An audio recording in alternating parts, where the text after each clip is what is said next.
Hello, everyone. My name is Kristi Mraz, and I will be taking you through the next 45 minutes to think about how we can help kids achieve incredible things, meet standards, and do so through play.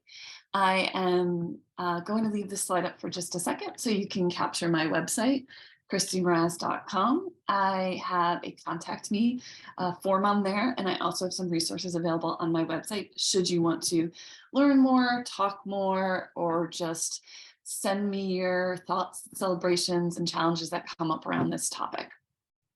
So without further ado, I do want to get started with a land acknowledgement. A land acknowledgement takes a moment to pause and name the space that you're coming from. I'm presenting to you from Pasadena, California, which is which was originally the land of the Tongva people. And so I want to take a moment to acknowledge that, pay respect to them, and also to acknowledge their ongoing activism, knowledge, and education. If you are not from Southern California and you're curious about the Tongva, you can follow this QR code to learn more about the original people of the Southern California around the Los Angeles coast area. Throughout the presentation, you'll see these QR codes pop up. I'll just take a moment to explain how to use them on this slide. I'm sure many of you have encountered them before, but all you need to do is to take your handy phone, hold it up to the QR, open up your picture app, and it should bring you directly to a website that you can just save for later. And this is one of the easiest ways I can share materials with you directly because they come right through the presentation this way. And you don't even have to type anything in. So throughout the presentation, you'll see these QR codes, which will link you to direct source material.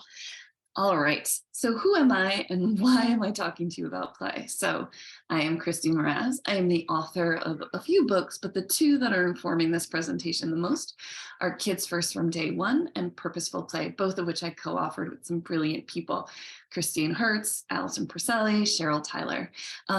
I am a teacher with over 20 years experience in the classroom. I started when I was 10, obviously. That's why I look so young. And I'm currently a caregiver of a small child, a coach, and an author of work and support for young children. But I think it's important to take a moment about talking about the why that I got into this work in the first place.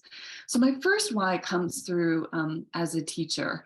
I have a book that I read recently called Atomic Habits, and in it, James Clear has this absolutely amazing line, which is, our current systems are perfectly designed for our current outcomes. This resonates deeply with me because when I first started teaching, I came to it with the sense that classrooms are where we can facilitate changing the world, right? That we can build classrooms that empower and change and shape the future by empowering children, by giving children voices, by working towards compassion and equity and empathy and inclusion.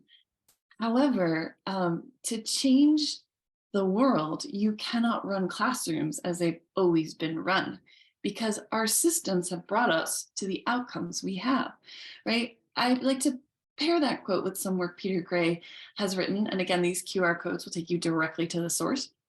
Peter Gray writes about the role of education, that when sort of the education developed, there was a period of time where school was seen as a way to create better workers for industry. And as you scan this quote, you'll see perhaps some things that are still really highly valued in classrooms today. Punctuality, following directions, tolerance for long hours of tedious work, and a minimal ability to read and write. If we want to change the world in the future, we cannot do so by replicating the classrooms of today. We have to imagine possibilities, but we also have to open the space for children to imagine the possibilities of how the world can be, right? And so one of the small hinges on which a big door can swing has to do with how we talk about and how we think about children's play and the role of play in their life. Too often we refer to play as just play. Oh, they're just playing, right? What does it mean when we refer to anything as just? How does that communicate value and purpose and dignity and power, right? And so today, through this conversation, I want to elevate play beyond just play, beyond something you do at the end of the day, beyond something that has less value than pen and paper tasks, to a central tenet of our classrooms.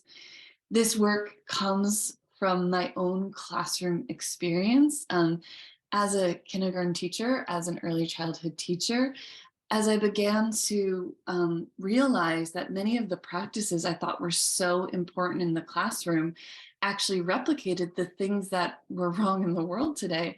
I started trying to shift some of my own classroom practice. So some of what I'm going to share with you is tested in the space of my own instruction, but it also comes to you from seeing incredible, brilliant teachers across this country work against the status quo of what it means to help prepare children for the future, to help prepare children to be college and career ready.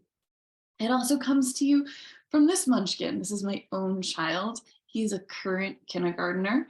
He's nearing the end of his very first year. To the right, you can see his very first story about monster trucks. Of course, what else would you write about? I name this as another one of my whys because as my child enters the world of schooling, I don't want him to exist in stratified classrooms where compliance is valued over compassion, where the individual is valued over the community, where some voices are amplified over others. I want the classrooms he experiences to set the framework of inclusivity, equity, and compassion for those around us. And the way that I see us being able to achieve that is through play. So let's talk a little bit because it can be really hard to advocate and argue for play in our current system. Oftentimes we're hearing we have instructional minutes for this and instructional minutes for that. And very few times do our instructional minutes reflect that children have a right and a moral imperative to ensure that children play. So let's talk about the value that play brings, right? What happens when a system values play? And I would argue that many current systems do not value play, which is why we have many of our current outcomes. So let's talk about what happens in a system that values play. So in the short term, again, there's that QR code. There's also if you would like to go to the go via the link, there's the URL at the bottom there. This is a pretty recent analysis. So what this analysis did was compile a whole bunch of studies.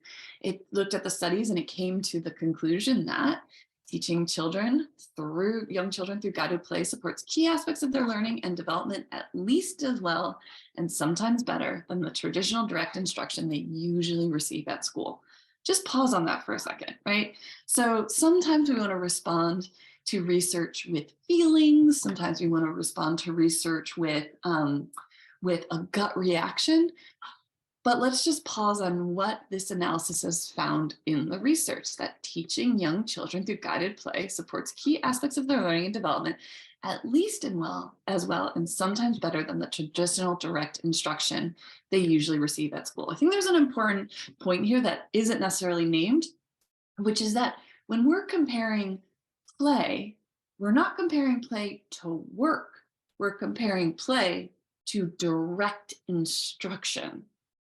It is not saying that kids will not meet standards, have academic outcomes, learn things like the alphabet and retelling and decoding and how to write a sentence. It's not saying when children play, they don't have access to that. No, it's saying when children learn through play, right, as opposed to direct instruction, they learn just as well and sometimes better.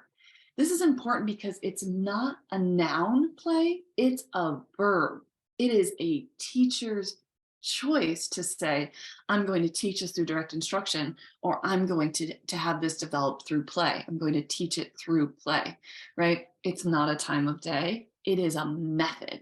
And I think that's our first step towards really understanding how play is an ally in the classroom, and not 15 minutes at the end of the day, not a fun Friday, not recess, but instead an instructional method that belongs in classrooms. Guided play broadly refers to playful education activities, which, although gently steered by an adult, using open-ended questions and prompts, give children the freedom to explore a learning goal in their own way. We're going to come back to that second half of the definition as we think about play, or the second half of that quote as we think about play. But just first, play does not take away from learning. Play is how kids are learning. But let's keep following it. So within, the classroom, if I want to teach, if I want to teach kids, letter sounds, guided play is a choice I could make in the short term. But what about long-term outcomes? I'm going to share with you a study that I read about in an article that's linked here. It's also referenced in a few other places, this same study, and is sort of bolstered up by a study that came out recently about the Tennessee, an analysis that came out about the Tennessee pre-K program, which it is not linked here. This is a slightly different study that takes place in Germany. What the German researchers did is they were trying to make a decision about how they should approach early childhood in their country. So they looked at two types of programs, one that were play-based and ones that were more traditionally academic. So think more worksheet, think more time on the rug and direct instruction. As you think about play-based, we're not pitting the academic or the standards against each other. It's the way in which that teaching occurred. A really interesting thing was found, which is that as children were followed through the grades, kids who went to play-based early childhood programs versus academic early childhood programs did not initially rocket past their peers. It wasn't as though like 1 year of engaging in play-based learning suddenly made these children like rocket scientists. They all left school at the age of 7 and went to work for NASA.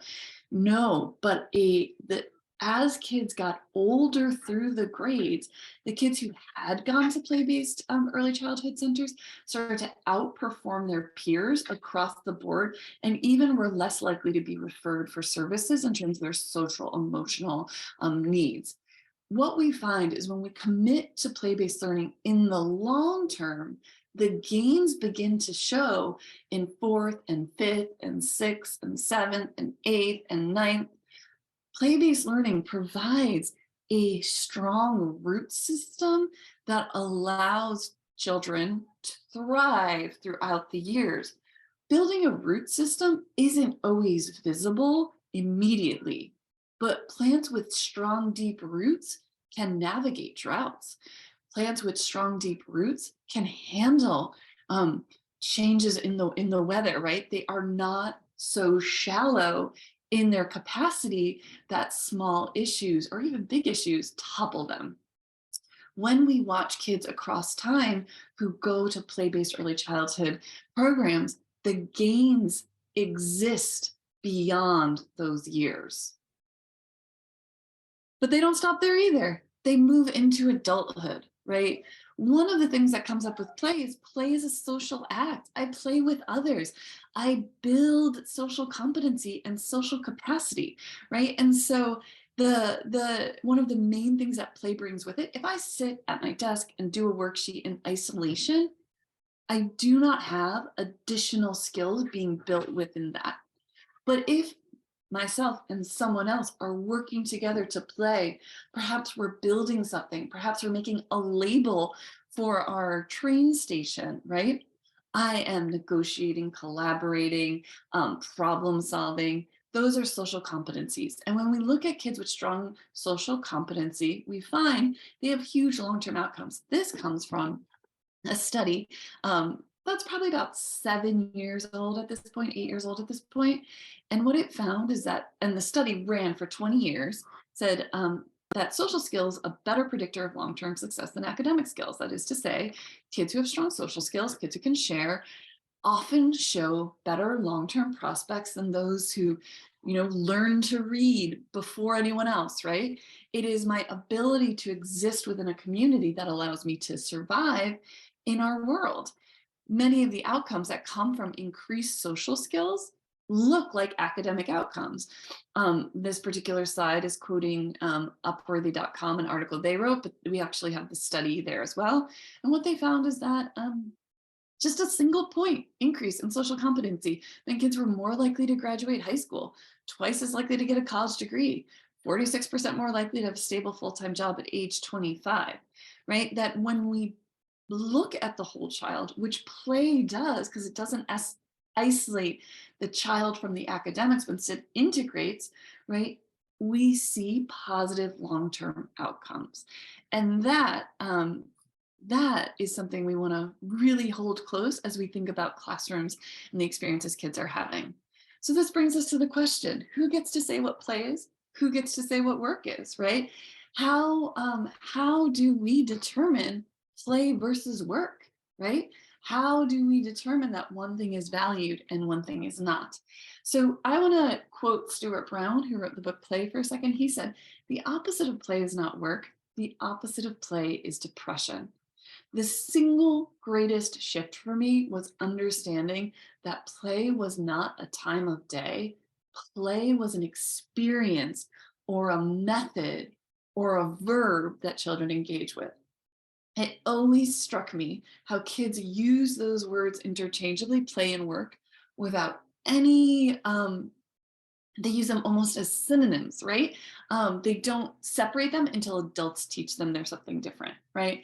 And I can think of my own classroom experience, a bunch of kids going to work on building something in blocks saying, we got a lot of work ahead of us, right? And a child coming over to where I was working with some friends who were working on their writing, making some books, and she said, ooh, books, can I play? Right? I, as an adult, might feel like the job is to switch those two words, right? But if we think about it, when a construction worker is constructing a building, they're calling that work. How is that any different than the work kids are doing in front of us, right? As we see them problem solve and create these spaces in front of us. So with that in mind, I want to really underscore, big point, flashing red lights, that when we say play-based, that's the instructional process we are using in our classrooms. It is not the outcome, it is the way. Play is the journey that brings us to standards, right? Thinking this way means you don't have to find 45 minutes to put more play in, because your reading time is an opportunity for play. Your writing time is an opportunity for play. Your math time is an opportunity for play. And by the way, if you do have a playtime, your playtime is an opportunity to do reading and writing and math. It is not in conflict with the standards. Play is not in conflict with outcomes. It's in conflict with traditional direct instruction. Now, having said that, that is not to say you will never do direct instruction in your life. Of course you will. In every day, there will be opportunities for direct instruction, but also in every day, there's going to be an opportunity for play. What I have in front of you is a jam-packed slide that just takes a look at some continuums of growth across the preschool foundational standards through to first grade, right? And I just want to invite you to look across from left to right. I have one around language use that moves into writing, one that moves from vocabulary through vocabulary, one that runs into comprehension, that runs through into reading literature, right? One of the sort of great, what would I call it? Sort of like ancestral knowledge that has come down through the years is it doesn't count unless you did it on a paper, right? So often we can see kids doing really great work, but then we put pen and paper in front of them, they're like, hard pass, no way, right? And so as we're looking across these, I want us to think about the way in which our idea of what it means to meet these standards might have been shaped by curriculum writers and not by children, right? So as you look across language use, which I'll use as my example right now, use language to construct short narratives. Doesn't say anything about writing, right? They might. You might have a 4-year-old who decides they're going to scribble write their story. Next one, use language to construct extended narratives that are real or fictional, right? Okay, now we move into kindergarten, the Common Core. Use a combination of drawing, dictating, and writing to narrate a single event or several loosely linked events, tell about the events in the order in which they occurred, and provide a reaction to what happened. And then we have our first graders over here, write narratives in which they recount 2 or more appropriately sequenced events, include some details regarding what happened, and use temporal words to signal event order and provide some sense of closure. Right? That's the journey of moving towards writing stories, right? How do we use play to do this? How do we invite children into this in a playful way? Well, there's some things we want to know about play. We can sort of invoke a playful spirit anytime we bring up choice, right? The more choice, the more it feels like play. We can invite play in when we allow or encourage or create the space for children to be self-directed, right? Now, we also invite play when we invite an imaginative element, right? Or when we encourage a constructive element. There's nothing in that first grade standard that says kids can't write it as a scroll, that they can't write it in a book, that they can't write it, draw it, then write it, play it, then write it, play it, then write it, play it, then write it. There's nothing that says I can't take my pretend restaurant story that I've been playing with passion in first grade, turn around and put it into a book, right? That I can use that lived experience, that pretend experience, and construct a story. There's nothing that says I can't make the whole thing about Ninjago, right? So as we're thinking about our outcomes, we want to try and separate out how we'll get there, right? Because play is about our how, not our what. We all want children to be able to tell or write a narrative, but how we go about that can look really different.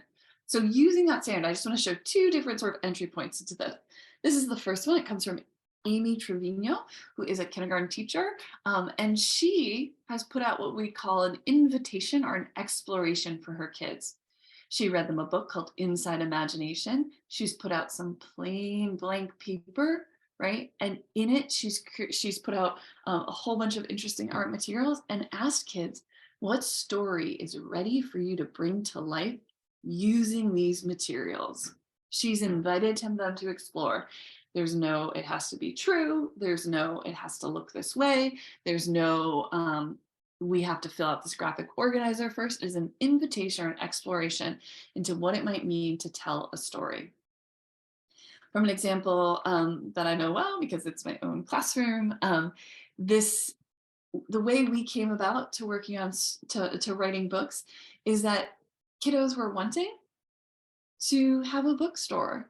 But if you're going to have a bookstore, you have to have books to sell, right? So we're going to need to write some stories to put into our bookstore. And so you can see in that sort of middle is some of the stories that kids wrote, decided to publish and sell in the bookstore.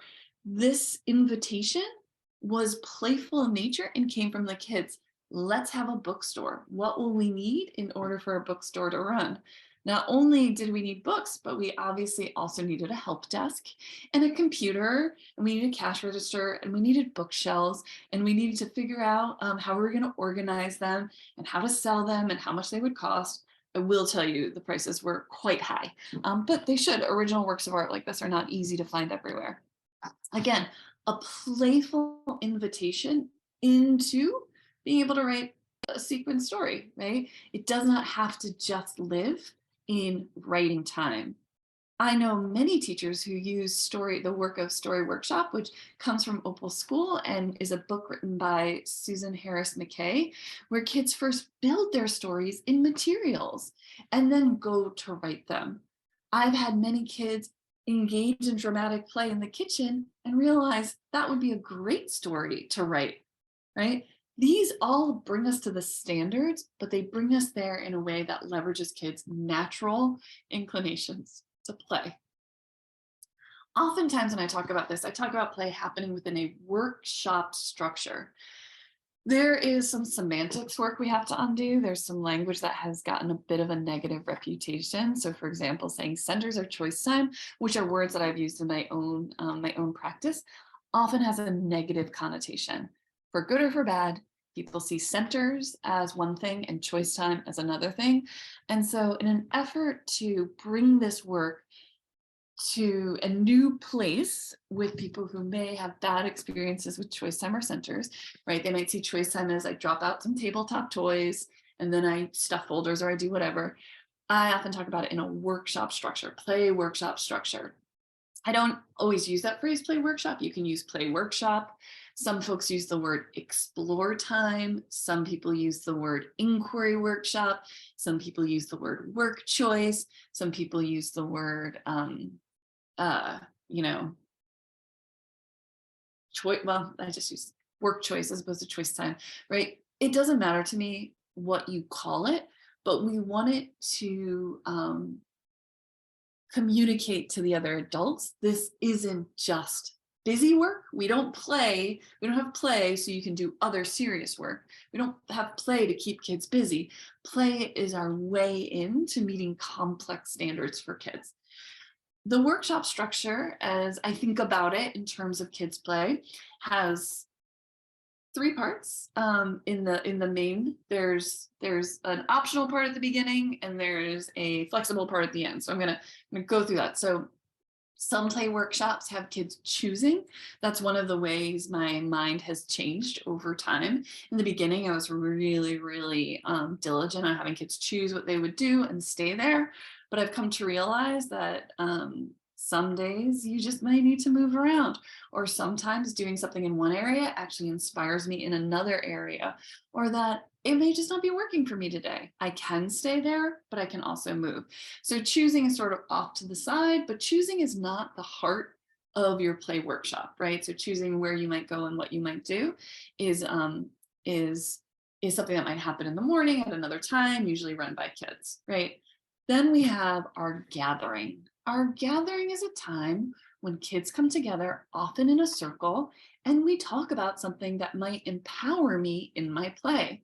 It could be social, because we know social skills have a long-term positive outcome on kids. So it might be about sharing. I was just in a classroom and we talked about different ways you might share something. You might share them by saying, one for me, one for you, one for me, one for you. You might share them by saying, my turn, then your turn. You might share them by saying, let's find another, right? And sometimes you just may never share, right? So we had a class conversation around that, the different ways you might share. We made a little chart. And kids, when they were encountering some difficulties with sharing, we said, what strategy are you going to use to support that, right? Are you going to try one for you, one for me? You're going to do your turn, my turn, your turn. Which one are you going to try? Encouraging some reading work, encouraging some strategy work, some self-directed problem solving. It could also be content-based. So let's say we're studying community. I could absolutely read aloud a community book before kids go off to play. And we can talk about how that community book might live in our block center to say, I wonder what community buildings you'll be building in our block center today. Say we're studying plants, right? And we might, in our dramatic play center, have started to build a garden stand. We might be reading aloud a bit about taking care of plants. And I might say, gosh, when you guys are out in your when you guys are out at our farm stand today that we've been building, you might want to remember all the jobs that the gardeners had here, right? It might also be about using a material. We're putting out cardboard here so you can make some of the tools you need so you can take care of your plants. I'm wondering how you might use these cardboard paper towel tubes to make a rake.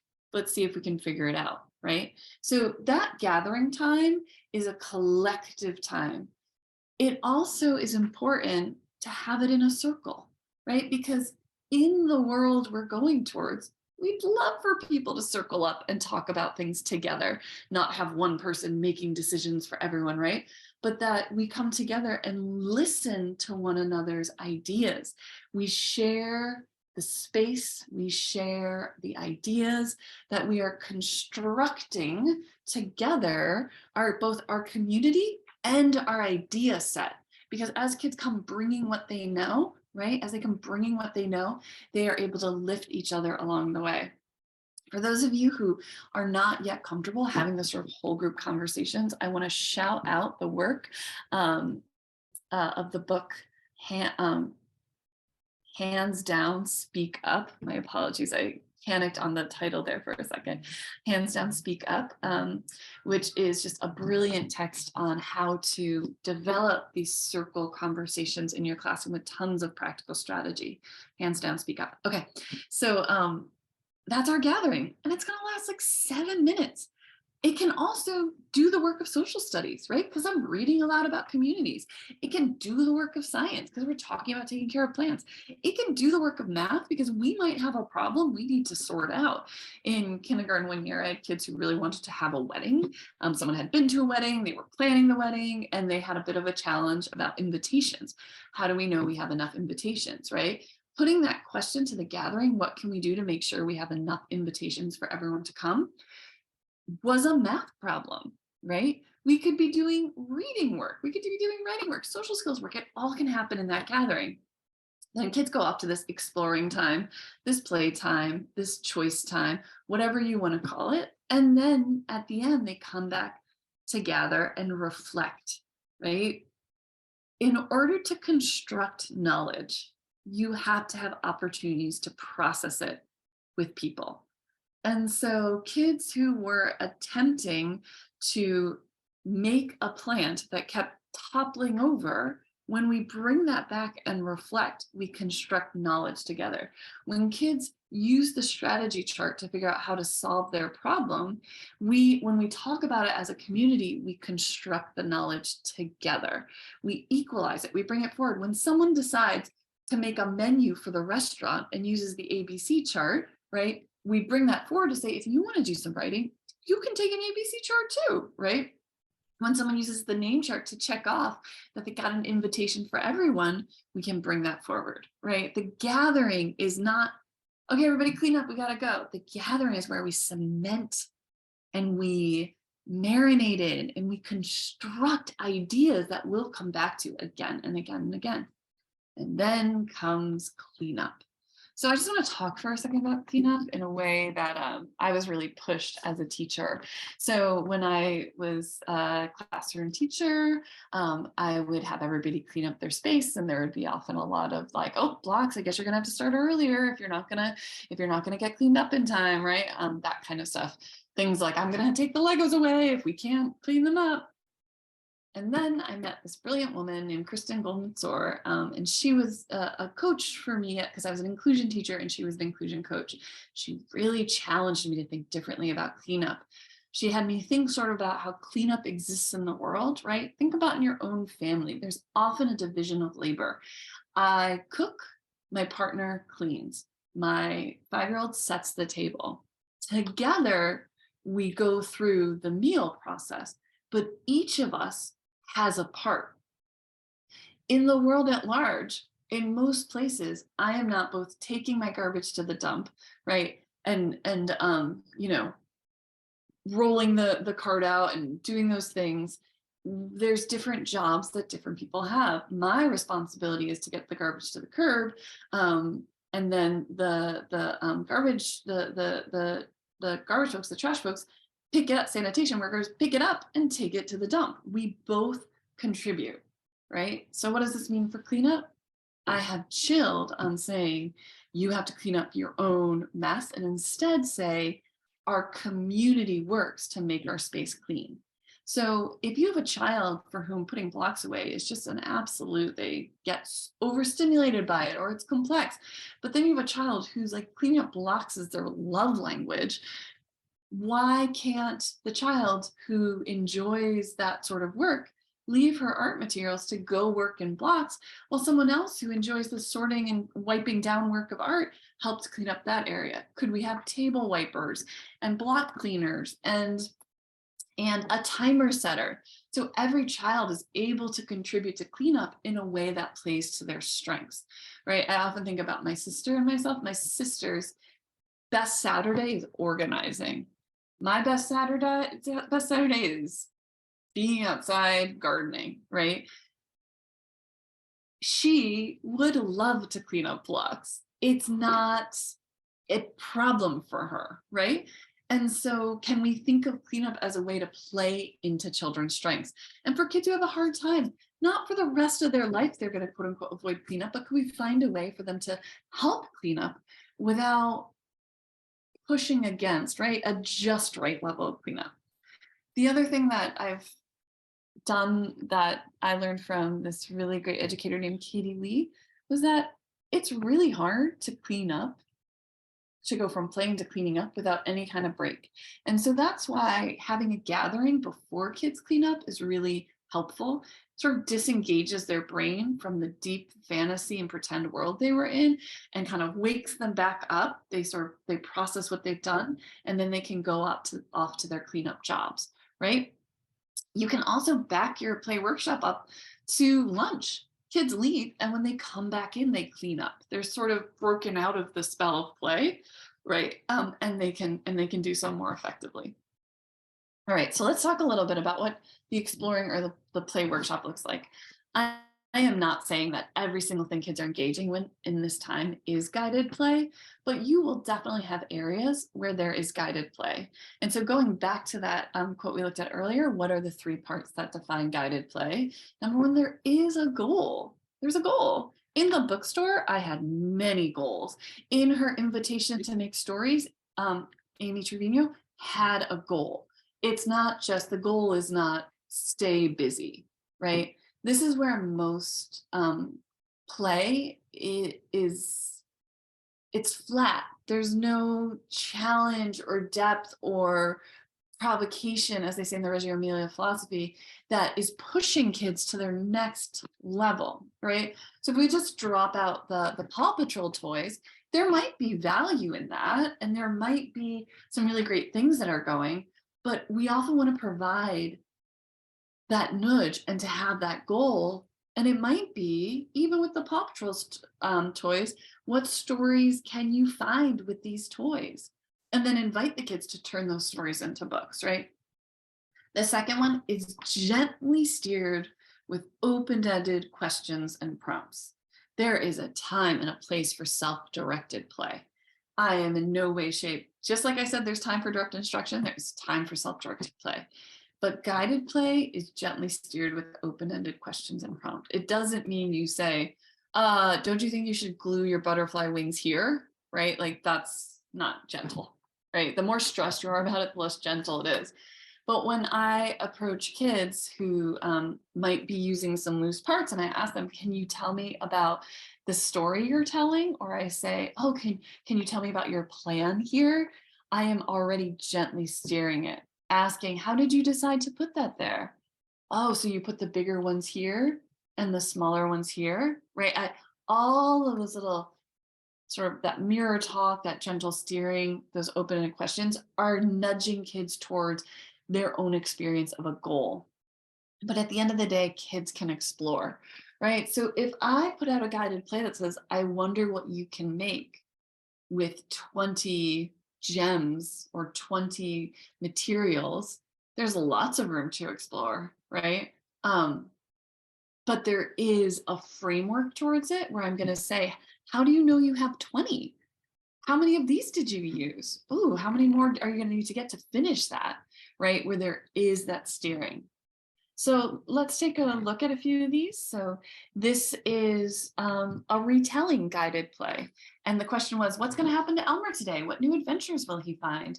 So some of you might know the book, My Father's Dragon. So the book was a read aloud, and there was lots of deep comprehension going on, but one of the things kids could do is go and retell and replay the story.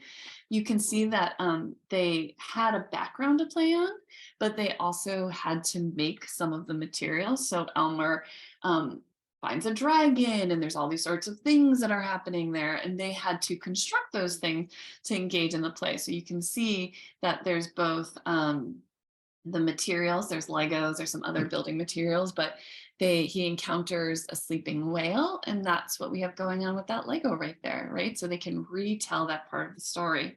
For those of you who are kindergarten teachers, you might know that the standard is retell a story with key details. I now have evidence of kids' ability to retell a story with key details. I read aloud the book, they're building the parts, they're telling it as they go. I can take a picture, I can document, I can write the words kids are saying, and I have met a standard, right? Imagine doing this with any of the books you have, just having a few open-ended materials. You don't even need to have this background. We happen to be doing some map work as well, so it kind of did a nice double up. But in this scenario, you could just have a mat out, right? Kids could be making the world and retelling the story. Or you might provide some characters, right? You might photocopy a character and make it stand up. And so they can move it around and tell a story with Knuffle Bunny or Peter from a Snowy Day or Isabella from My Poppy Reds that has a motorcycle, right? You could have those and kids could be using them. Having something like My Poppy has a motorcycle and telling that story in this way does so much work. Kids are practicing telling narratives, they are retelling stories, they're using language, they're engaging in symbolic play, all really powerful tools. This comes from some guided play around a social size content. So kiddos we studied the community, they decided they wanted an ice cream store. And so much like with the bookstore, we had to figure out how to make it. And here's a kid's first attempt at making a cash register. The numbers are buck wild, right? But you can see some nonfiction work. We're labeling. We had to use our phonics to figure out how to write those words. We had to then do some number writing to make our own register. We had to problem solve how we could make the parts of the register. All of this happening at that time. A little bit more. So we had gone to visit, taken some pictures of an ice cream store, kids constructed the space, made the menu. You can perhaps see the phonics work that's happening, the some of the handwriting instruction that's happening. This is pretty early in the year, so kids are just writing a few of the parts of the words, and I am supporting them in that. Those are all their ice cream flavors using recycled papers. And that's a picture of the ice cream counter with labels that we built. Perhaps my favorite part is the phone number, which has 60,000 numbers there. What would happen? Both building and playing within it was part of the play. This is back to that restaurant one. Sorry, another thing that was built in the classroom was a restaurant. Sorry, I was thinking the bookstore. This is some of the research that we did around restaurants. We went to go visit a restaurant. We had some questions we needed to ask, right? And so one of the questions is, how do they make it beautiful, right? And here are the pictures they took and the notes they took. There were some questions about the menu. If we're going to make our own menu, what's that going to look like? So here's our pictures, here's our artifacts, right? That help us to then create our restaurant, right? So here's one of the kiddos at the host stand with their computer to enter in reservations, a phone to take calls. To the left is a table set with, of course, a tablecloth, chips with salsa and guacamole, and of course, the most important ingredient, salt. Here's when you finish your meal, they bring you that dessert menu. And so you can see the options on that dessert menu, or you can get an icy, you can get chocolate or lemon sorbet. So finally, that last image is kids who made a booster seat for babies who came to the restaurant. The amount of language, vocabulary. So one of the ones that was up there is vocabulary development, right? We're reading books about restaurants and kids are building and playing within those restaurants. This is how we're meeting standards. My job as a teacher is to document and capture that as it happens. And two more things from the restaurant, the toilet, of course, and quite a delicious milkshake. Another quick example from younger kids doing a reduce, reuse, recycle. You can see some of the nonfiction reading work as they come to understand the parts of a garbage truck and then try to build it themselves using that vocabulary. Another from Amy Trevino's kindergarten classroom, setting up for some family play, asking what magic happens when we eat meal with our family, and a book to support it. As you've gone through this with me, I hope that your main takeaway is that play is not replacing meeting standards, and play is not replacing rigorous academic work. Play is how we achieve those things in developmentally appropriate and joyful ways. Making this switch is hard, especially if you're um, right now, the primary way you're figuring out if kids can retell stories by giving them a ditto to fill out, right, with the parts, to then say, actually, here's some materials. Can you retell it?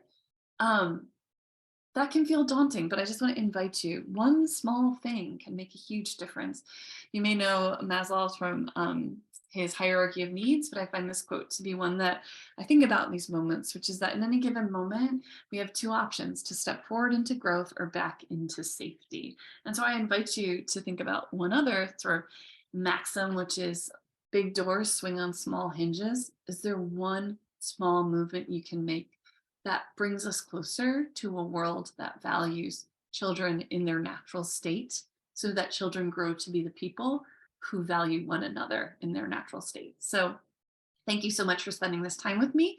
A reminder that if you have any questions, you can go back to that website you copied in the beginning, kristimraz.com. Send questions my way. It was an absolute honor to spend this time with you. I'm going to stop sharing so you can see my face for real. And I hope you have a most amazing rest of your day.